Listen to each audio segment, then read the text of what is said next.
찬양 감사합니다. 너희는 먼저 그의 나라와 그의 의를 구하라.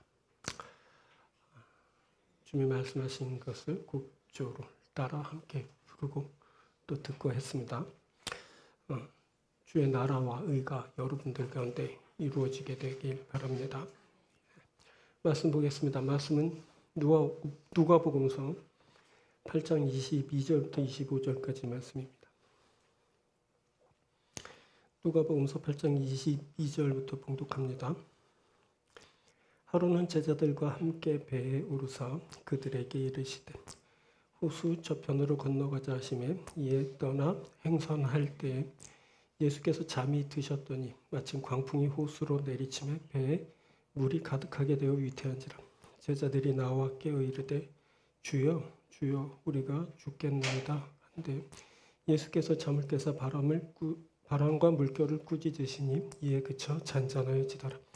제자들에게 이르시되 너희 믿음이 어디 있느냐 하시니 그들이 두려워하고 놀랍게 여겨 서로 말하되 그가 누구이기에 바람과 물을 명함에 순종하는가 하더라. 아멘. 자, 오늘은 봉독해드린 누가복음서 8장 22절부터 25절을 본문으로 저편으로 건너가자. 저편으로 건너가자 라는 제목으로 함께 말씀 나누겠습니다. 오늘 본문 22절을 봅니다. 하루는 제자들과 함께 배에 오르사 그들에게 이르시되 호수 저편으로 건너가자 하시매 이에 떠나. 주님이 제자들에게 호수 저편으로 건너가자 하십니다. 그런데 호수를 건널 때 풍랑이 일었습니다. 함께 했는데 풍랑이 일었습니다. 여기에 우리의 물음이 있게 됩니다. 주님과 함께하면 삶이 평안한가? 주님과 함께하면 그 가는 길이 평탄한가? 본문은 아니다 라고 합니다. 주님과 함께 가는 그 길에 광풍이 불고 물결이 인다. 자, 우리가 이것을 어떻게 받아들여야 합니까? 우리가 이것을 어떻게 이해해야 합니까? 오늘 우리는 주님과 함께 길 가는 것에 대한 말씀을 나누려고 합니다. 주님과 함께 한 배를 타고 저편까지 가는 것에 대한 말씀입니다. 자, 우리는 이곳에 있지만 이제 저곳에 이르게 될 겁니다. 이 세상을 살지만 하나님 나라에 이르게 될 겁니다. 그때 우리가 사는 삶의 여정에는 바람이 불고 물결이 입니다. 우리가 그것을 어떻게 이해하고 어떻게 받아들이고 살아가는가 하는 것이 중요해 보입니다. 오늘 말씀을 나눌 때 우리가 이 세상을 살아 하나님 나라로 가는 여정 속에 있는 그 바람과 그 물결을 잘 이해하고 극복하는 역사가 여러분들에게 있게 되길 바랍니다. 오늘 말씀은 세 부분으로 전합니다. 첫 번째는 말씀 따라 길 가는 겁니다. 이것은 우리 삶의 목적이 무엇인지를 알게 합니다. 여러분, 말씀에 순종해도 풍랑이 일 수 있습니다. 아니, 오히려 말씀에 순종해서 풍랑이 더해지는 때도 있습니다. 말씀을 몰랐을 때는 인생이 그냥 평안하고 순탄했습니다. 그런데 말씀을 듣고 순종하면서 인생에 바람이 불고 고난이 임하는 것을 보게 됩니다. 자, 이것은 왜? 라는 질문과 동시에 우리의 삶의 목적이 무엇인지를 보게 합니다. 말씀에 순종했는데 왜 바람이 부는가? 우리의 삶의 목적은 평안을 얻는 것인가? 아니면 말씀을 따라 사는 것인가? 하는 물음입니다.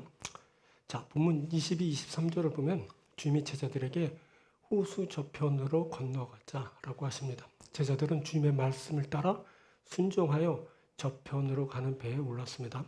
그런데 행선, 즉 배를 타고 항해할 때 광풍이 불었습니다. 광풍이 불어 배에 물이 가득하게 되어 위태하게 되었습니다. 왜 광풍이 일었을까요? 업으로 고기 잡으러 가는 길도 아니었습니다.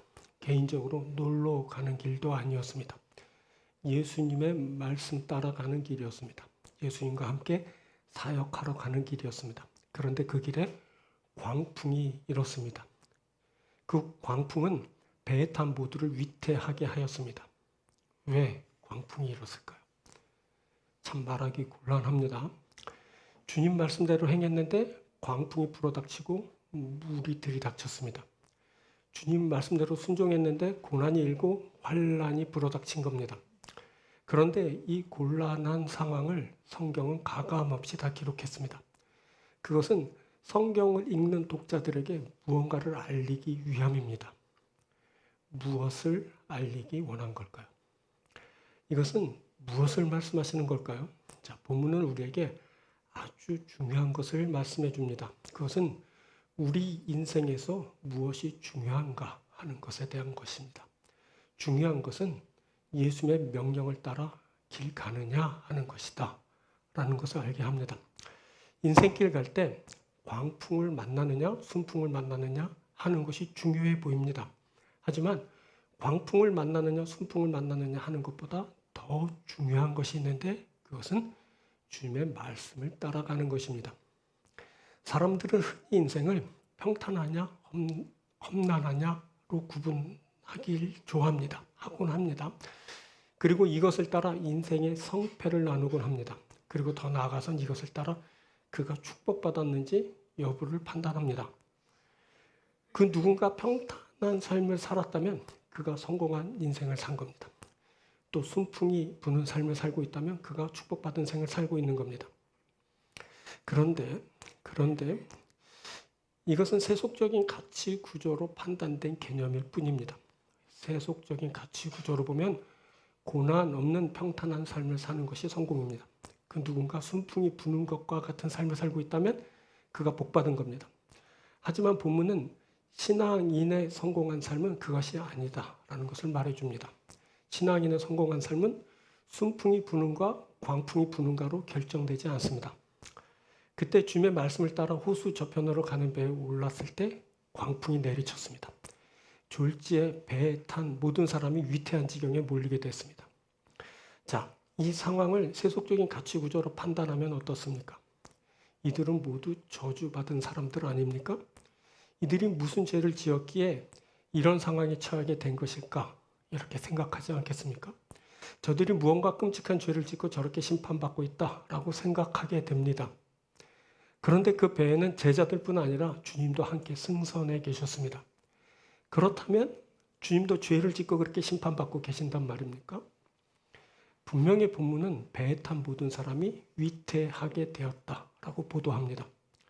이 위태한 지경에 몰린 모든 사람이 죄인으로 보입니까? 그곳의 제자들이 또 예수님이 죄를 지어서 그렇게 심판을 받고 있는 것일까요? 자, 우리는 흔히 불어닥친 고난을 보고 나 자신을 판단하곤 합니다.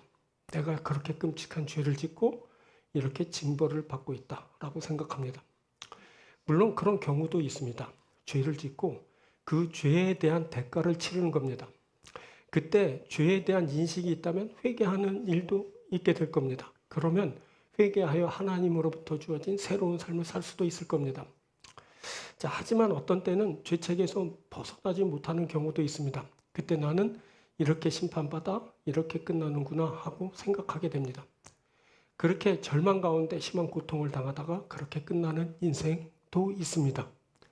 아, 이놈의 인생, 죄만 짓다가 이렇게 끝나는구나.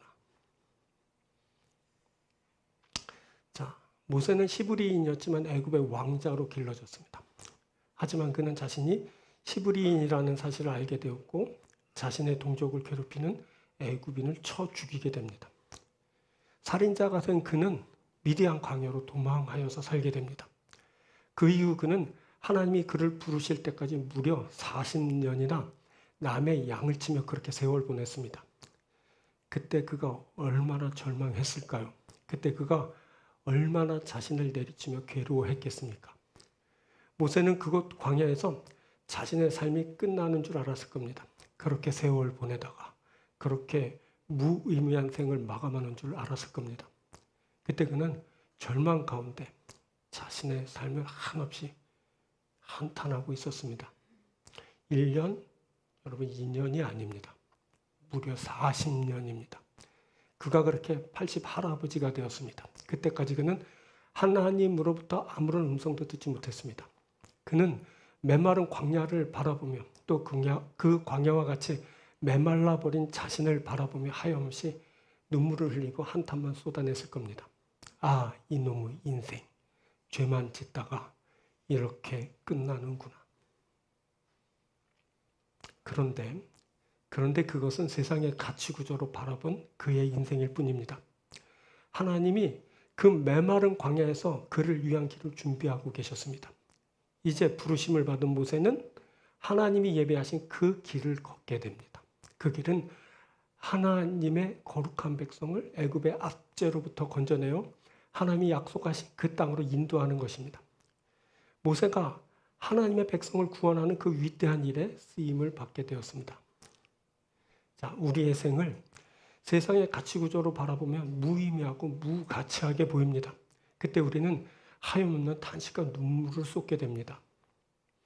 하지만 신앙적인 관점으로 보면 무의미, 무가치하지 않습니다. 우리가 지금 주님의 말씀을 따라 길 가는 중입니다. 우리가 주님의 말씀에 순종하여 주님과 함께 사역하러 가고 있습니다. 그러면 됩니다. 언제인가 이루는 때가 옵니다. 그때 주님에 의해 주님의 일에 그렇게 쓰임받게 될 겁니다. 그리고 그 일을 통해 존귀하게 세워지는 일이 있게 될 겁니다. 그리고 주님이 약속하신 저편에 거하게 되는 그런 역사도 있게 될 것입니다. 자, 신앙인의 길은 주와 함께 가는 거룩한 길입니다. 신앙인의 삶은 주님 말씀대로 사는 것입니다. 이것이 신앙의 목적입니다. 이것이 또한 신앙의 가치이기도 합니다. 자, 이것이 성공한 신앙인의 모습입니다. 주님의 부르심을 받고 주님과 함께 길 가는 겁니다. 주님 말씀대로 그 말씀을 따라 길 가고 있다면 성공한 겁니다. 신앙인의 성패를 그의 삶의 고난 여부로 판단할 수 없습니다. 말씀을 따라 길 가는 그곳에서 환난이 닥칠 수 있습니다. 주님 말씀에 순종해도 광풍이 불어닥칠 수 있습니다. 아니면 말씀에 순종하는 삶에는 여지없이 광풍이 불어닥치게 되어 있습니다. 본문의 제자들처럼 주님 명령을 받고 가는 길에 광풍이 내리칠 수 있는 겁니다. 그 광풍에 의해 내 삶의 물이 가득하게 될 수도 있습니다. 하지만 이것이 실패나 끝을 의미하지는 않습니다. 그것은 그저 목적을 이루기 위한 하나의 과정에 불과한 겁니다. 예수님과 제자들은 목적지인 건너편 거라사인의 땅에 이르게 됩니다. 자, 이것이 성경의 관점입니다. 주어진 삶의 목적은 풍랑의 문제를 넘어서게 합니다. 중요한 것은 풍랑이 일고 아니고의 문제가 아닙니다. 신앙인의 성공은 말씀을 따라 사는 것에 있습니다. 거기에 풍랑이 일기도 하고 순풍이 불기도 합니다. 중요한 것은 주님과 함께 주님의 말씀 따라 길 가는 겁니다. 자, 아브라함은 하나님의 명령을 받고 고향과 친척과 아버지 집을 떠나 하나님이 보여주시는 그 길을 걸었습니다. 그는 하나님의 말씀대로 큰 민족을 이루고 복을 받아 그 이름이 창대케 되고 결국 복이 되는 결과를 보게 됩니다. 그렇다고 그가 가는 길이 평탄하지만은 않았습니다. 그가 흉년을 만났고 굶어 죽을 위기를 겪었습니다. 그가 대적을 만났고 대적에게 죽임을 당할 위기도 겪었습니다. 하지만 그는 하나님과 함께 하나님이 말씀하시는 그 길을 걸었습니다. 자, 그 외에도 성경에 나오는 대부분의 사람들이 그랬습니다. 자, 아브라함을 얘기했지만 그의 아들 이삭, 손자 야곱, 또 그의 아들 요셉까지, 그리고 좀 전에 말씀드린 모세, 그 위대한 왕 다윗 다 그렇습니다. 그들은 하나님의 명령을 따라 길 가는 자로 성경에 묘사됩니다. 그들이 하나님의 말씀 따라 길 갈 때 그곳에는 광풍과 같은 어려움이 임했습니다. 하지만 신실한 자들은 모두 그 광풍을 이겨내며 그 길을 걸었다 하는 것이 성경의 증언입니다. 자, 오늘 본문에서 주님과 함께 배에 탔던 제자들, 이들 대부분이 후에 순교를 당하게 됩니다. 이들 제자들은 주님이 승천한 후에도 주님과 함께 길을 갔습니다. 이들은 주님이 말씀하신 그 말씀을 따라 길을 걸었습니다. 그 길에는 늘 광풍이 내리치고 물이 불어닥쳤습니다. 하지만 그 길에는 주님과 함께하고 있다는 무한한 영광이 함께했습니다. 그곳에는 주님의 말씀에 순종하여 그 말씀을 성취한다는 기쁨이 있었습니다. 자, 신앙인의 가장 중요한 가치는 주님과 함께하는 것입니다. 주님과 함께 길 가는 것, 그것이 제일 소중합니다. 그래서 이것이 예수를 믿는 사람들의 목적이 됩니다. 예수 믿는 사람들은 예수와 함께 길 갑니다. 예수 믿는 사람들은 예수님의 말씀을 따라 살아갑니다. 그 삶에는 말씀이 늘 함께합니다. 그곳에 말씀의 인도함이 있습니다. 그 인도함을 받는 길에 순종하는 일이 있습니다. 그때 제자들이 주님의 명령을 받고 주님과 함께 길 갔습니다. 그곳에 광풍이 내리치고 물이 들이닥쳤지만 마침내 주님과 함께 목적지에 이르게 됐습니다. 저들이 건너편에 이르게 된 것입니다. 여러분, 이것이 주님과 함께 길 가는 겁니다. 이것이 말씀 따라 길 가는 겁니다. 오늘 우리가 주님과 함께 합니다. 오늘 우리가 주님의 말씀 듣습니다. 우리가 주님과 함께 길 갑니다. 사랑하는 여러분 모두 주님과 함께 하십시오. 주님의 말씀을 들으십시오. 그 말씀의 인도함을 받고 그 말씀을 따라 길 가는 여러분들이 되십시오. 그래서 주님이 인도하시고 원하시는 그곳까지 이르고 우리가 그렇게 소망하는 하나님 나라에 모두 이르러서 주와 함께 영원히 살며 큰 영광을 드리는 귀한 일이 있게 되길 주의 이름으로 축원드립니다. 자, 두 번째는 사명 따라 길 가는 겁니다. 그것은 참다운 신앙인의 삶의 가치가 어디에 있는지, 그것을 무엇인지 그것을 알려줍니다. 자, 계속 말하는 중이지만 예수님이 계신 곳에도 풍랑이 있을 수 있습니다. 예수님과 함께 가는 그 길에 물이 불어닥칠 수 있습니다. 예수님을 몰랐을 땐 여러분 이런 풍랑 잘 모르죠.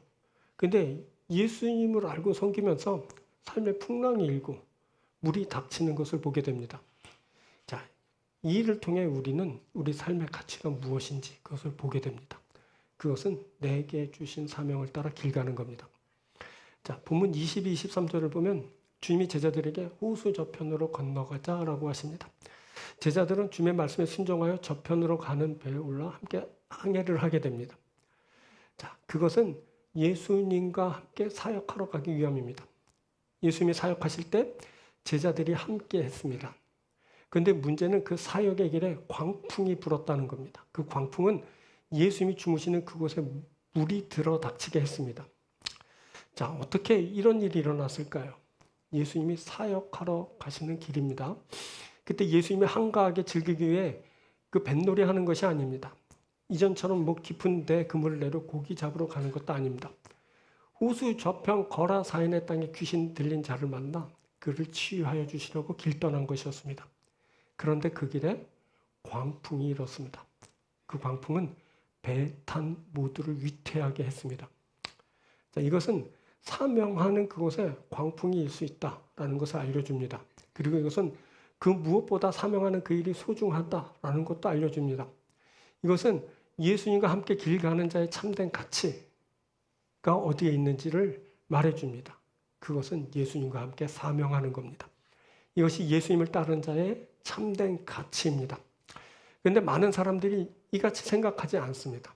이들은 광풍 없는 삶을 가치 있는 삶이라고 생각합니다.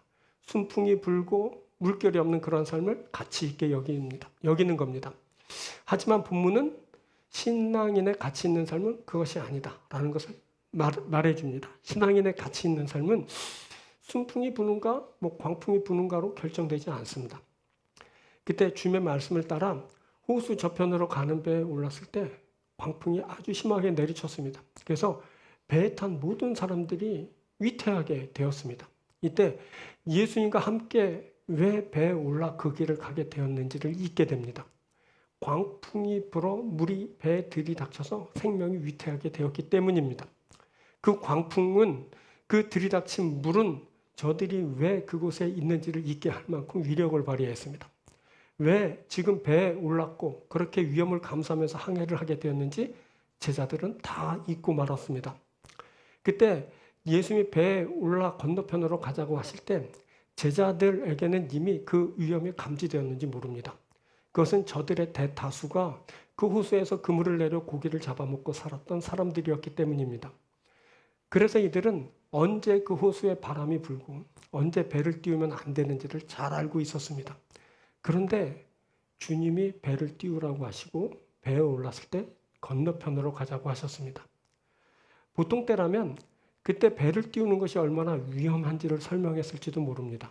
그런데 그때는 웬일인지 그렇게 말하는 자가 하나도 없었습니다. 이들은 군소리 없이 배를 띄우며 주님의 말씀에 순종하였습니다. 그것은 얼마 전 깊은 데로 가서 그물을 내려 고기를 잡은 기억이 있었기 때문일 수도 있습니다. 그때 말도 안 되게 주님은 깊은 데로 가서 고기를 잡으라라고 말씀하셨습니다. 그곳에서 평생 고기 잡아 생계를 해결하던 이들도 밤새도록 수고했지만 한 마리도 잡지 못한 그날이었습니다. 그런데 주님의 말씀에 순종하여 깊은 데로 가서 그물을 내렸더니 그물이 찢어질 정도로 많은 고기가 잡혔습니다. 얼마나 많이 잡혔던지 배가 잠기게 되어 동무들의 배까지 불러 고기를 실어야 했습니다. 이런 유쾌한 기억은 주님이 배를 띄우라고 했을 때, 건너편으로 가자고 하셨을 때 그 말씀에 순종하는 결과를 낳게 했습니다. 그런데 그날은 주님이 틀린 것 같습니다. 제자들의 직감대로 호수에 광풍이 내리쳤습니다. 광풍은 물을 배에 들이닥치게 했습니다. 에이, 내가 그럴 줄 알았어. 그냥 내 직감대로 하는 건데 괜히 주님 말씀 따라 했다가 죽게 생겼다. 이렇게 인생의 광풍이 내리칠 때 주님의 말씀도 다 소용없다라고 생각하게 됩니다. 그때는 말씀이 아무런 힘을 발하지도 문제의 해결책도 되지 못한다라고 여기게 됩니다. 그래서 그때는 하나님이 나와 함께 하시지 않는다라고 생각합니다. 하나님이 함께 하신다면 이런 광풍이 일리 없다라고 생각하는 겁니다. 그런데 여러분, 예수님이 계신 그곳에도 광풍이 내리칩니다. 그곳에 광풍으로 인한 물이 가득하게 됩니다. 하지만 광풍은 주님의 부재를 의미하지 않습니다. 주님이 계셔도 광풍이 불고 물이 들이닥칩니다. 우리 삶에는 항상 예고되지 않은 고난의 물결이 넘실거립니다. 그 바람과 물결은 주님과 함께할 때 더욱 드세게 일렁입니다. 그것은 주님과 함께하는 일이 사탄의 공격의 대상이 되기 때문입니다. 사탄은 주의 일을 하는 자들을 우선 타깃으로 삼아 공략해 들어옵니다. 주님은 분명한 목적을 가지시고 길을 가시는 중입니다.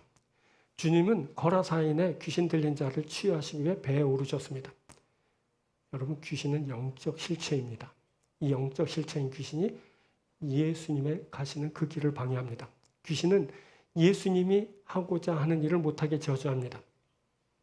그것도 다름 아닌 자신을 쫓아내려고 오는 것이라 더욱 그렇습니다. 그래서 그곳에 광풍이 내리치고 물이 배에 가득하게 된 것입니다. 이것은 그곳에 영적 세력 간의 전쟁이 일고 있었다라는 것을 알게 합니다. 그때 그곳에 치열한 영적 전쟁이 일어나고 있었습니다. 우리는 이것을 주님이 바람과 물결을 꾸짖으시는 장면을 통해 알게 됩니다. 자, 24절 보면 제자들이 나와 깨어 이르되 주여 주여 우리가 죽겠나이다 한데 예수께서 잠을 깨사 바람과 물결을 꾸짖으시니 이에 그쳐 잔잔하여지더라. 여기 꾸짖다에 해당하는 에피티마오라는 말은 복음서 기자들이 주님이 귀신을 쫓아낼 때 쓰는 축기 전문 용어입니다. 그래서 이 에피티마오라는 말에는 주님의 신적 권능과 그 특권이 담겨 있습니다. 그때 귀신의 세력과 주님 사이에 치열한 영적 전쟁이 일고 있었습니다. 귀신은 광풍과 물결을 일으켜 주님의 안위를 위협해댔습니다. 그래서 주님이 그 영적인 세력, 영적 실체를 그렇게 꾸짖으시며 물리치신 것입니다. 그런데 제자들은 이것을 전혀 인지하지 못합니다. 그래서 그것을 자연현상 정도로 인식하고 큰일 났다고 우리가 죽게 됐다고 하면서 주무시는 주님을 깨워댄 겁니다. 자, 실은 우리도 이러한 영적인 일들을 인지하지 못할 때가 대부분입니다. 주님과 귀신 세력 간의 치열한 영적 전투가 벌어지는 것 우리가 알지 못합니다. 하지만 우리가 이것을 알아야 합니다. 주님과 가는 그 길에 영적 전투가 인다라는 것을 알아야 하는 겁니다. 주님이 일하시는 곳에 사탄의 방해 공작이 있습니다. 그래서 주님과 함께 길 가는 곳에 영적 전쟁이 일게 되는 것입니다. 주님과 함께하는 삶 평안하지 않습니다. 주님과 함께 가는 길 평탄한 길 아닙니다. 그 삶은 환난이 동반되는 삶입니다. 그 길은 협착하고 거친 길입니다. 대적마귀는 우는 사자같이 두루 다니며 삼킬 자를 찾습니다. 그래서 베드로는 정신 차리고 깨어 있으십시오. 여러분의 원수 악마가 우는 사자같이 삼킬자를 찾아 두루 다닙니다. 라고 정신 차리라고 깨어 있으라 라고 그렇게 요청했습니다. 이때 우리는 우리 삶에 중요한 것이 무엇인지를 살피게 됩니다. 그리고 가장 중요한 것이 바로 사명이다 라는 것을 알게 됩니다. 그래서 광풍이 일어도 이 중요한 사명 절대 놓지 않게 됩니다. 그 사명 놓으면 마귀가 원하는 그것을 이루어 주는 것이라는 것을 알기 때문입니다. 예수님과 함께 길 가는 자의 참된 가치, 그것은 바로 예수님의 사역에 참여하는 겁니다. 그 사역을 완수하기까지 닥친 모든 환난 다 이겨내야 합니다. 사명하는 그곳에 광풍이 일 수 있습니다.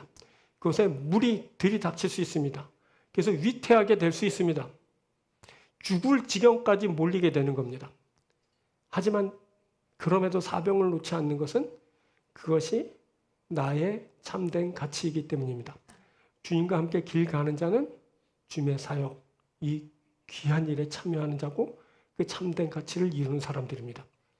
자, 본문의 제자들처럼 주님과 함께 사역하는 길에 광풍 내리칠 수 있습니다. 그 광풍에 의해 예수님과 함께하는 중에 물이 가득하게 될 수도 있습니다. 이것은 이상한 일이 아닙니다. 앞에서 설명했듯이 바로 영적 전쟁이 일고 그러한 일이 벌어질 수 있다라는 사실을 우리들이 알게 됩니다. 제자들이 그때 죽게 되었다 하고 주님 깨어댔지만 사실은 죽지 않습니다. 광풍이 인다고 인생의 끝이 아니고 그것이 또 사역의 끝을 의미하지도 않습니다. 그것은 그저 나의 참된 가치를 실현하기 위한 과정에 불과한 겁니다. 결국 예수님과 제자들이 목적지인 건너편 거라사인의 땅에 이르게 됩니다. 그것처럼 우리도 주님과 함께하면서 주님이 원하시고 주님이 함께하시는 그 목적지에 이르게 됩니다. 그리고 그곳에서 귀신 들린 사람에게서 쫓겨나는 것을 이제 보게 되는 겁니다. 여러분, 이게 사역입니다.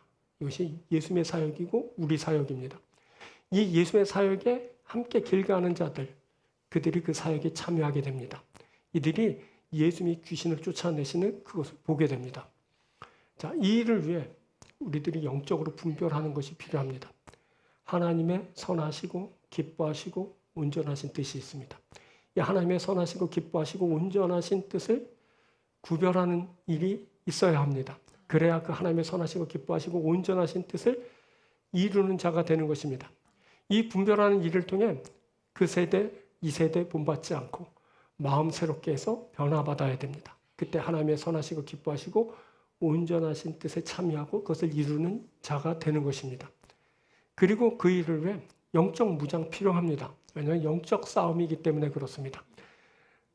자, 우리가 통치자들과 권세들과 어둠의 세상 주관자들과 하늘에 있는 악의 영들을 상대합니다. 그들을 상대하기 위해서 바로 영적 무장을 필히 해야 되는 겁니다. 우리는 우리가 가는 그 길에 무엇이 기다릴지를 전혀 알지 못합니다. 근데 광풍이 일 때 정신 차리게 되고 그때 주님과 내가 함께하고 있다라는 것을 알게 됩니다. 여러분, 순풍이 불잖아요. 그때 조심해야 됩니다. 자신을 돌아봐야 됩니다. 그때는 사명을 놓고 주님과 무관한 그냥 나만의 길을 가고 있을 가능성이 큽니다. 그때 다시 내가 주님과 함께 길 가고 있는지 그것을 살펴야 됩니다. 그리고 다시 주님과 함께 길 가는 자가 되어야 됩니다. 순풍 불 때 길의 점검 필히 필요합니다. 지금 여러분의 삶에 순풍이 불지 않습니까? 아무 걱정 없고 매일 즐겁고 그래서 시시낙락 그렇게 살고 있지 않습니까? 잘 살피십시오. 여러분들이 주님과 함께 합니까? 주님과 함께 길 갑니까? 주님의 사역에 참여하고 있습니까? 그걸 살펴야 되는 겁니다. 바로 이것이 바로 주님과 함께 사명하는 겁니다. 이것이 사명 따라 길 가는 겁니다. 이것이 우리의 참된 가치입니다. 여러분 인생에 가치가 뭐가 있습니까? 여러분들이 소유하고 있는 집입니까? 물질입니까? 혹은 그 누군가 대상 사람입니까? 다 무의미하고 무가치하다라는 것을 우리들이 세월 가면서 알게 되지 않습니까? 참된 가치는 예수님이고 예수님이 주신 사명입니다. 그것을 이룰 때 우리가 가치를 이루는 자, 그 가치에 의해 존귀하게 세워지는 자가 되는 겁니다. 그래서 우리가 주와 함께 길 갑니다. 그 주님의 사명에 참여합니다. 우리가 주님의 뜻을 이룰 겁니다. 우리가 참된 가치를 만나고 그 가치에 의해 존귀하게 세워질 겁니다. 사랑하는 여러분, 사명자가 되십시오. 참된 가치를 발견하고 그것을 이루는 자가 되십시오. 그래서 하나님에 의해 존귀 되는 그런 귀한 여러분들이 되길 주의 이름으로 축원드립니다. 자, 마지막 세 번째, 믿음 가지고 길 가는 겁니다. 그것은 주님이 이루실 줄 믿고 길 가는 것을 말합니다. 자, 주님이 계신 곳에 뭐가 있다고요? 광풍, 풍랑입니다. 그래서 주님과 함께 길 가는 곳에 바람 불어댑니다. 하지만 주님이 그 풍랑을 다스리십니다. 아무리 거센 광풍도 주님이 꾸짖으셔서 잠잠하게 하십니다. 이것은 주님이 이루신다라는 것을 알게 합니다. 이 주님이 이루시는 것을 확신하며 따르는 것, 그게 바로 믿음입니다. 본문 24, 25절을 보면 주님이 배에 물이 차고 있는데 그럼에도 주무십니다. 어떻게 그러실 수 있나? 하지만 성경은 배에 물이 가득 찼는데도 주무시고 계신다라고 이렇게 보도합니다. 제자들이 난리가 났습니다. 바람 불고 배가 막 기우뚱거리고 물이 막 들이차자 주님 우리가 죽게 됐습니다 하고 주무시는 주님을 깨워댑니다. 그런데 그러한 모습은 제자들의 믿음 없음을 그대로 드러내고 말았습니다. 예수님이 제자들에게 너희 믿음이 어디 있느냐 하고 말씀하십니다. 그렇게 제자들의 믿음 없음은 그 실체를 드러냈습니다. 그때 광풍과 바람은 제자들의 믿음 없음을 드러내는 그런 도구가 되고 말았습니다. 그때 주님은 먼저 바람과 물결을 상대하셨습니다. 주님은 이상하게도 그 바람과 물결을 막 꾸짖으십니다. 자, 여기서 영적 존재까지 제어하신 능력이 주님께 있다라는 사실을 알게 됩니다. 그 영적 세력까지 지배하고 조절하는 절대적인 능력이 주님께 있습니다. 후에 주님은 건너편 가라사인의 땅에 도착해 그곳에 있는 귀신들을 다 쫓아내고 그곳에서 완전히 축출하여 주셨습니다. 자, 바람과 물결을 꾸짖어 잔잔하게 하신 주님은 제자들에게 너희 믿음이 어디 있느냐 하고 말씀하십니다. 자, 이 말씀은 제자들에게 믿음이 없다라는 말씀으로 읽힙니다. 그때 제자들에게 믿음이 없었습니다. 믿음, 이것이 필요합니다. 믿음이 주님과 함께하게 합니다. 믿음이 주님의 뜻을 이루게 합니다. 그래서 믿음 가지고 주님을 따르게 되는 것입니다. 그곳에 주님과 함께 주님의 뜻을 이루는 일이 있게 됩니다. 그런데 안타깝게도 많은 사람들이 이 믿음 갖지 못합니다. 그래서 이들은 광풍이 일 때 그것에 제자들처럼 죽게 됐다라고 절망합니다. 이들은 세상의 환란에 의해 죽고 사는 그런 인생을 맞곤 합니다. 하지만 본문은 믿음이 환란을 이긴다라고 말씀해 줍니다. 그 믿음은 환란 가운데서도 주님의 뜻이 이루어진다라고 생각하는 믿음입니다. 여기서 중요하게 보이는 것은 무엇에 대한 믿음인가 하는 겁니다. 즉 믿음의 대상은 과연 누구 혹은 무엇인가 하는 것입니다. 그때 제자들에게는 예수님에 대한 믿음이 있었습니다. 그래서 예수님과 함께 길을 떠난 겁니다.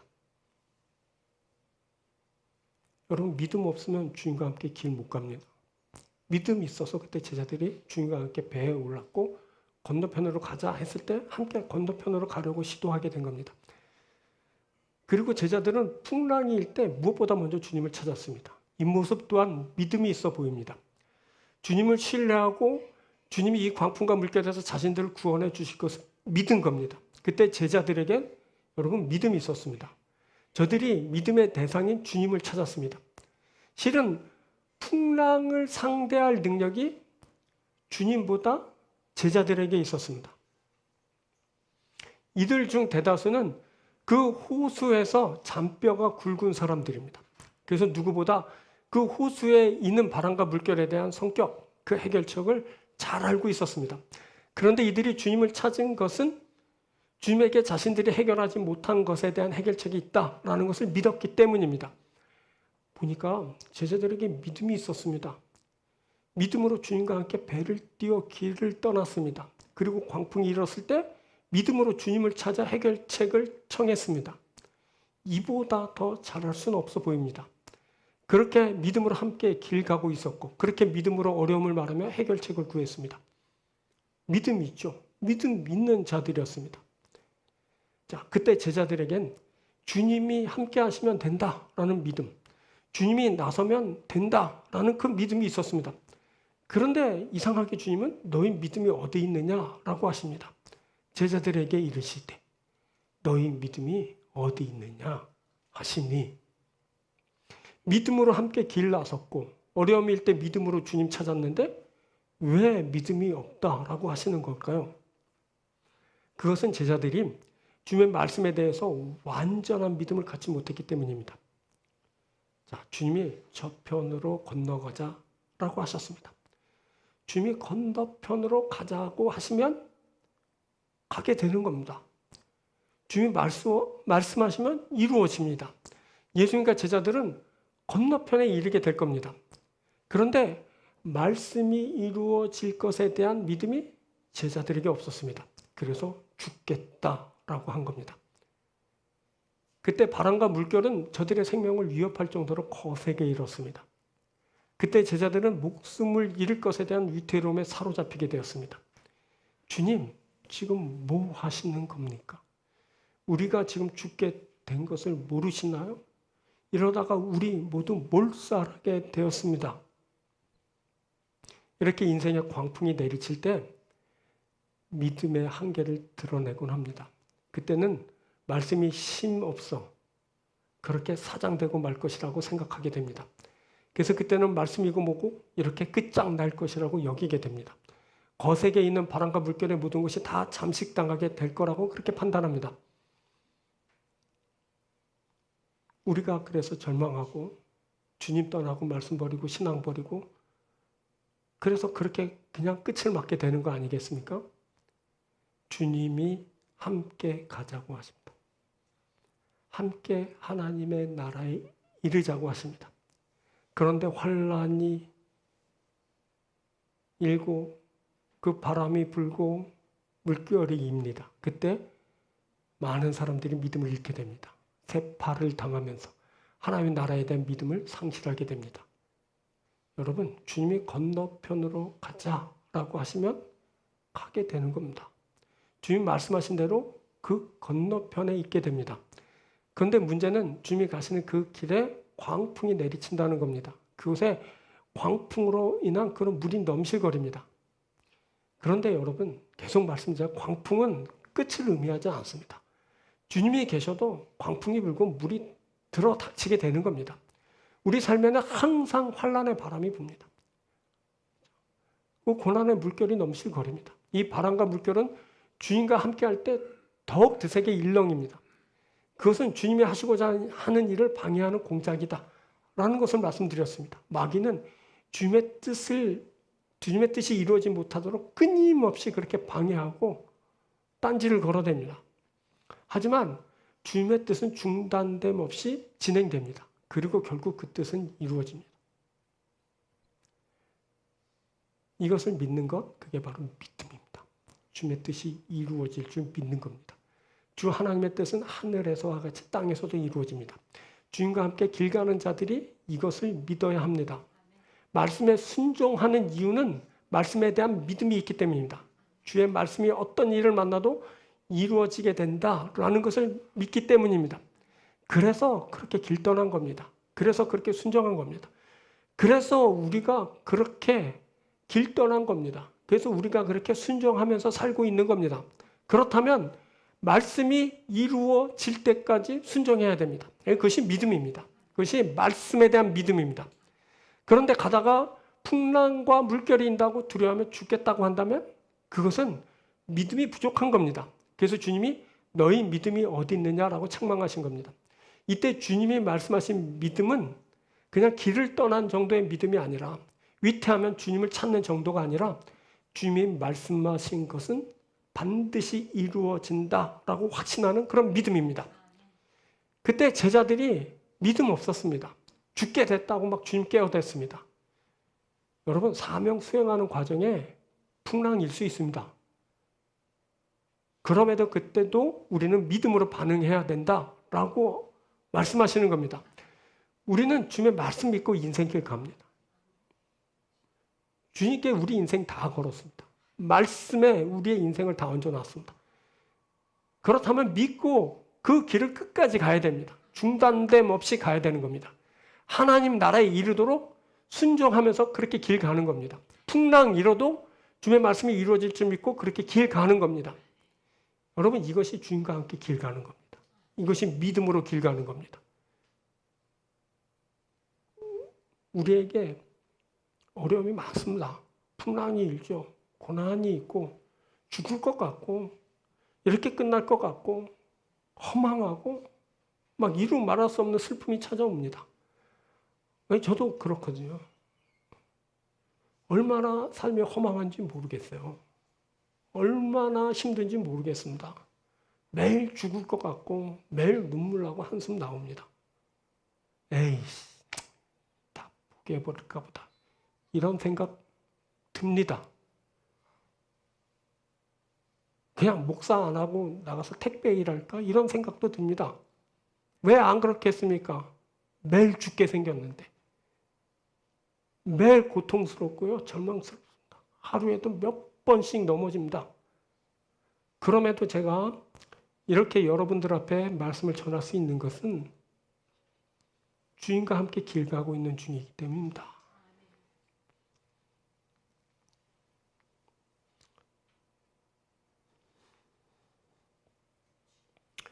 여러분, 환난이 없는 인생 없습니다. 다 그 인생에 광풍이 내리치고 물결이 넘실거립니다. 자칫하면 죽을 것 같은 그런 시간이 매 순간 찾아옵니다. 그럼에도 우리는 주님과 함께 하는 것이고, 그럼에도 주님과 함께 길 가고, 길 갈 땐 믿음으로 가는 겁니다. 결국 주께서 말씀하신 것은 이루어집니다. 중단하지 마십시오. 포기하지 마십시오. 함께 갑시다. 저 건너편까지 갑시다. 주님이 말씀하시고 약속하신 그곳까지 갑시다. 그 나라에 이르도록 우리 함께 힘을 합치고 기도하면서 믿음 가지고 그 길 갑시다. 그래서 마침내 하나님 나라까지 이르는 그러한 모든 사람들이 됐으면 좋겠습니다. 사랑하는 삼성교회 성도 여러분, 우리는 주님과 함께 길 갑니다. 주님 말씀 따라갑니다.